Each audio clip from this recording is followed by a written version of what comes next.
We understand the hardship that high inflation is causing, and we remain strongly committed to bringing inflation back down to our 2% goal. Since early last year, the FOMC has significantly tightened the stance of monetary policy. Today, we took another step by raising our policy interest rate a 0.25 percentage point, and we are continuing to reduce our securities holdings at a brisk pace. We've covered a lot of ground, and the full effects of our tightening have yet to be felt. Looking ahead, we will continue to take a data-dependent approach in determining the extent of additional policy firming that may be appropriate. Inflation remains well above our longer run goal of 2%. Over the 12 months ending in May, total PCE prices rose 3.8%.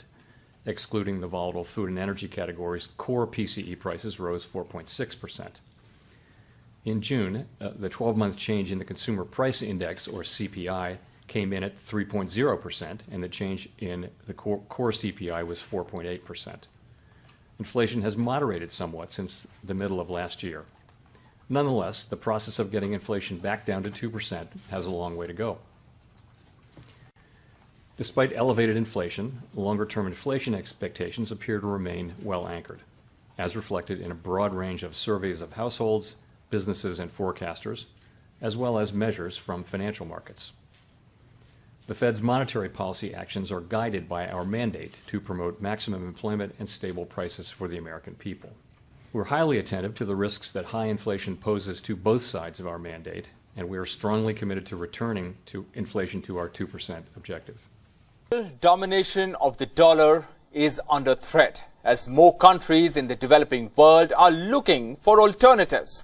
The latest call to replace the US dollar for global trade has come from Brazil's leader, Lula da Silva.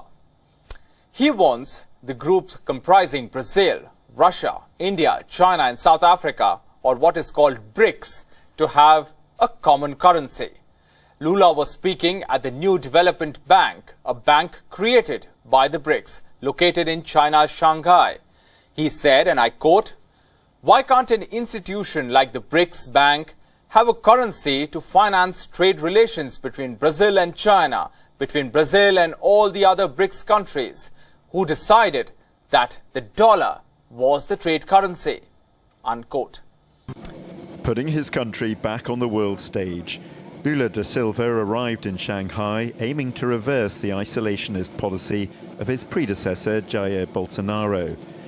Where Bolsonaro was highly critical of China, Lula is determined to repair the relationship with Brazil's most important trading partner, and trade talks will dominate this visit.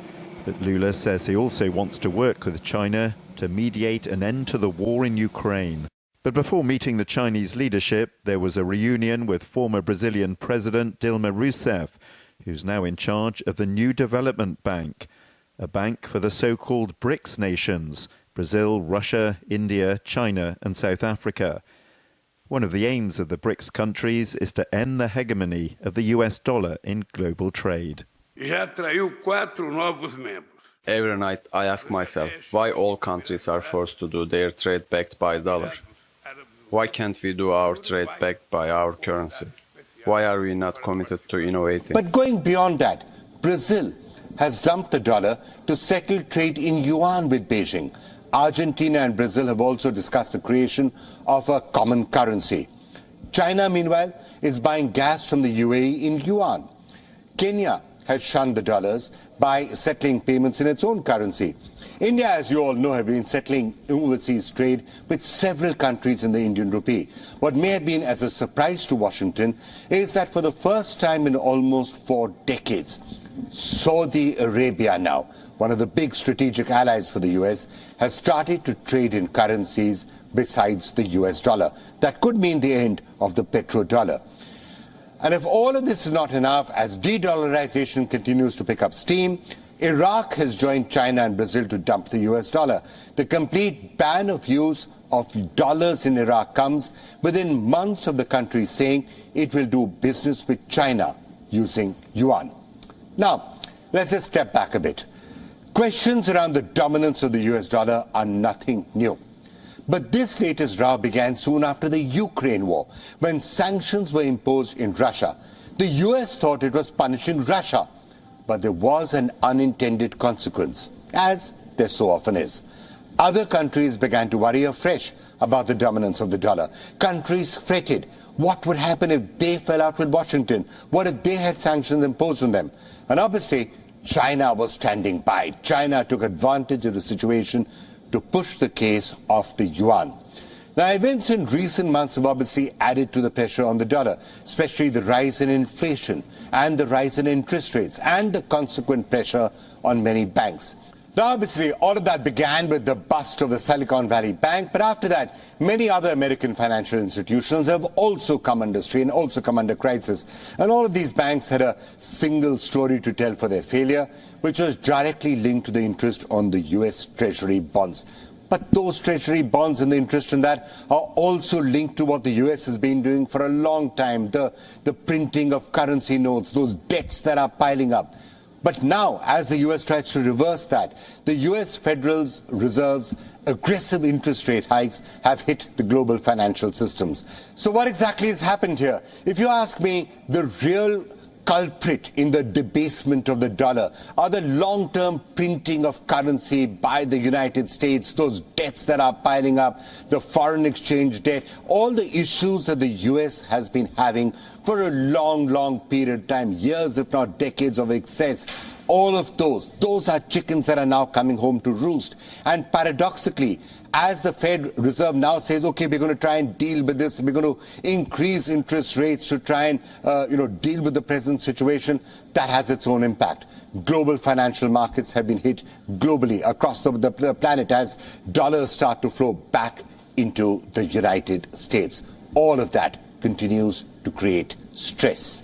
So to sum all that up, you seem to have a perfect storm around the dollar. Banks under strain, international efforts to circumvent Western sanctions, the pressures inside the United States as well, the wrangling over the debt crisis, the questions about the long-term debasement of the US dollar by the Americans themselves, and last but not the least, China adding fuel to the de-dollarization fire as it pushes to raise the yuan's global standing. In fact, the dollar has fallen behind the yuan for the first time in Chinese cross-border transactions. China clearly ramping up its efforts to disrupt the dollar trade, and it's leaving no stone unturned. It's entering into non-dollar agreements with as many countries as it possibly can, as of course is Russia. And in the middle of all of this, let's not forget that there is a rise in America's own domestic turbulence because of the debt ceiling crisis and all the other issues that we're talking about. Collectively, this has put the dollar's global standing in a spot. And let's now get in Professor Roberto Barrio to discuss this in some detail. Professor Barrio is Professor of Economics at Harvard University, joining us from Cambridge, Massachusetts. Professor Barrio, just wanted to ask you, this entire move towards de-dollarization that's being spoken about so much, is it a trial balloon? Is it something that's feasible? Or at the end of the day, is there really nothing that can replace the US dollar as a reserve currency, at least at this moment? I think that's the most likely outcome. Certainly, the Chinese currency is almost impossible now to use as an international money. I mean, if you'd asked me 5 years ago, I would have said there was some possibility that China could be moving in that direction, but certainly not now with the way they're really disengaging from the Western world. In general, I think international trade and investment is moving away from China. The U.S., for example, is increasing sources from elsewhere, including India. Vietnam is another prominent place. You see that, for example, with Apple, with iPhone production. It's dramatically moving away from China, and many other countries are doing that. So the main international competitor for the US dollar would still be the euro, which will play some role. But then I don't know what a third alternative would be. What's happening to the almighty US dollar? For decades, it was the reserve currency of the international oil trade, which propped up its value and its demand from Albania to Zambia. But now more and more countries are making deals to trade oil in other currencies as an alternative to the dollar. And that raises questions about the current world order, which is run by the United States, period. China might be leading the way in the de-dollarization efforts, but more and more countries are jumping on that bandwagon, like Russia, Brazil, and Saudi Arabia. how nations' trade in oil and gas has helped keep the dollar, aka the petrodollar, at the top of the heap. Do recent shifts mean that America and the dollar are being downgraded as the world creates alternatives? Today we're speaking with someone who really knows how our world's economy works and the important role of oil in all of this. He is Daniel Yergin, the vice chairman of S&P Global, historian, and Pulitzer Prize-winning author of several books, but most recently, The New Map, Energy, Climate, and the Clash of Nations. Now, you know Saudi Arabia history and behavior better than anyone I know, and you know the realities of what they can do in terms of oil production. They've just decided to cut another 1 million barrels of oil production, and half a million. Or is it half? Excuse me for that. But I think when you got to stay on top of these things, when it changes. When you sort of look at the direction things are going, I'm just interested in whether Saudi Arabia at this point is beginning to feel its muscles coming back in terms of being a global power, dictating price of oil for the United States, and hedging its bets on a relationship with President Biden's White House that it may not like too much. I think it's true. I mean, Saudi Arabia is in a different position today. Clearly, it's going through a big program of economic reform, and when you're there, you can see it sort of unfolding in front of your eyes. Obviously, there's a lot of oil revenues flowing into the country that are being deployed in a lot of different ways, and I think Saudi Arabia sees itself as not only a regional power, but as a global power, and certainly as a global economic power. And there's a degree of confidence there that has come with a new generation playing such a decisive role in the country. Did the U.S. mismanage that relationship? Did Joe Biden mismanage that relationship? Well, I wouldn't want to judge that. But it raised, the Saudis, different pockets of Saudi Arabia gave Jared Kushner a $2 billion fund to play with. That doesn't look like that affection has been, transferred to the current I think the relationships are not as, that relationship has gone up and down over time. I think it has been stressed. I think the United States needs to look very carefully at the region, and that relationship with Saudi Arabia is going to become more important in the world economy. And so I think that there is a need to have a better understanding. But Saudi Arabia is in a different place today than it was in the past, and it sees itself as a global player in the way it did not in the past. And do you think that this is going to consolidate further? I know there's a BRICS meeting coming up this summer to sort of look at potentially bringing in new members to OPEC, adding and expanding that group. Are there geostrategic consequences that would flow from those developments? I think so. I think, and remember, Russia still continues to be a charter member of the BRICS. I think it's important that one of the things that I think has been left out of the discussions here in this country is an understanding of the perspectives of the global South on these global issues, on how the U.S. phrases them, and also on the issues of energy. And again, the global South looks to China as a main market. The very interesting country is the position of India, which on the one hand is India and China have their own very big historic rivalry and competition, and have been exchanging bullets. But India is also hedging its bets, and I think you used that word before, in terms of its relationship with Russia, because it does not want to see Russia get too close to China. So there are other games being played that the U.S. is actually part of right now. 有人在笑着说啊，现在这个美国跟这个沙特阿拉伯之间，这个现在这种比较尴尬的局面是两个互相不喜欢的领袖人物之间所引起的尴尬局面。但是有媒体在猜测，美国之所以会渐渐放松对中东关系的经营，是因为对于石油跟天然气的依赖已经是在逐年的降低当中，再加上我们现在讲脱碳时代的来临，世界对中东的需求也会越来越低。可是2022年忽然之间有了一个大转机，那就是在去年的2月份开打的乌俄战争，无预警的就这样掀起了能源短缺的这个契机哦。那么根据日经的中文网在去年所做的整理报道，他们预估全球的天然气的危机或许会持续到2030年。那么这对于后疫情时期急需要振兴的全球经济跟绿电的发展来说，是一个极大的致命伤，也再度拉高了中东在全球的重要性。那么2022年的最后一季，沙国在亚洲的琢磨可以说是非常的多哈。我们现在来回顾11月份的时候，沙国的王储又亲自到南韩，跟南韩总统尹锡悦来会面，还有其他的有8大企业家交换很多投资的想法。那么在12月的时候，还跟日本以及就两国合作的稳定石油价格重要性达成共识，并且也签署了一个能源合作备忘录。现在就请教两位教授，2023年的能源战看来是要开打在即，这对于这个 G2。这世界2大国家会产生什么样的影响啊？先请教刘碧荣教授。对，当然了，对G2来讲，特别像刚刚讲的中国大陆，它当然也要抓着这个沙烏地啊。是。那么美国呢，虽然是美国现在的布局，它逐渐把它的重点摆在印太地区。是。但是呢，整个的因为俄乌战争一打了以后呢。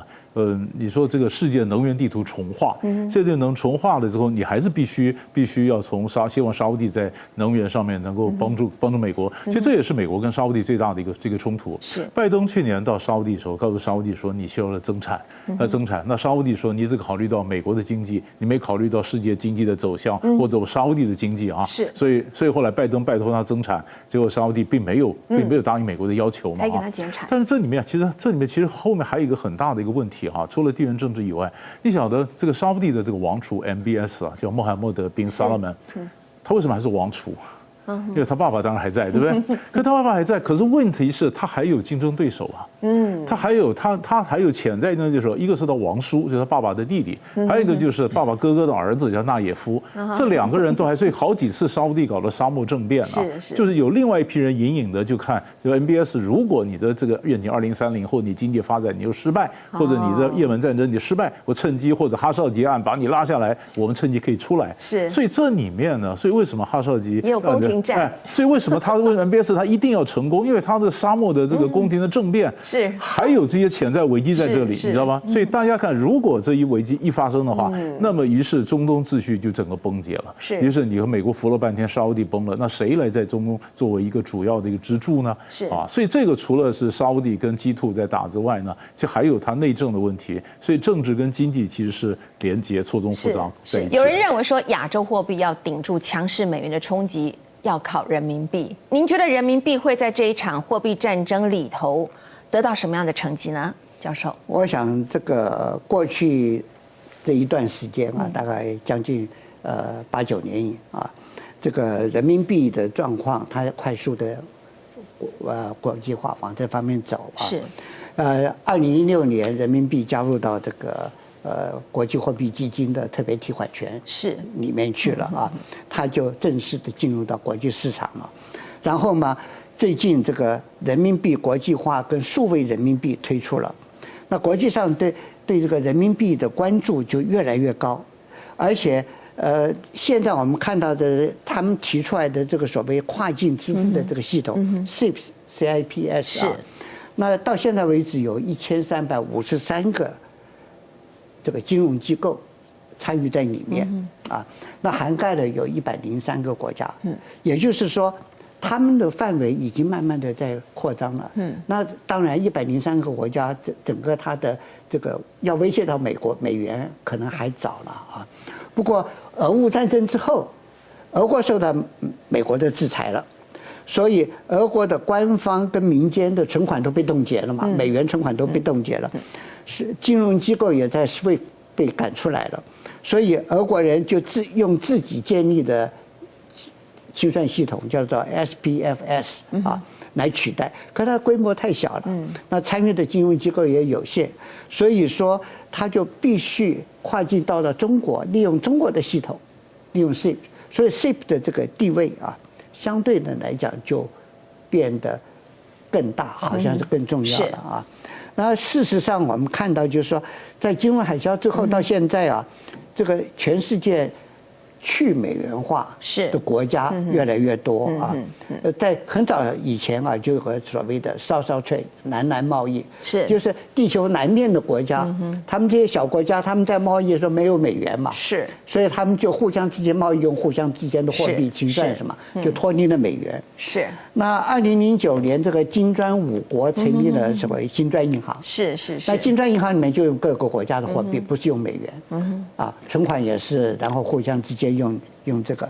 然后2018年伊朗被美国人制裁，那中国大陆向伊朗买石油，啊，它是用黄金跟人民币来买的，根本也不用美元，因为没有办法，伊朗不能用美元嘛，所以说，当然后来有伊朗的这个所谓的这种黄金、石油、人民币的这个期货交易市场都出现了啊。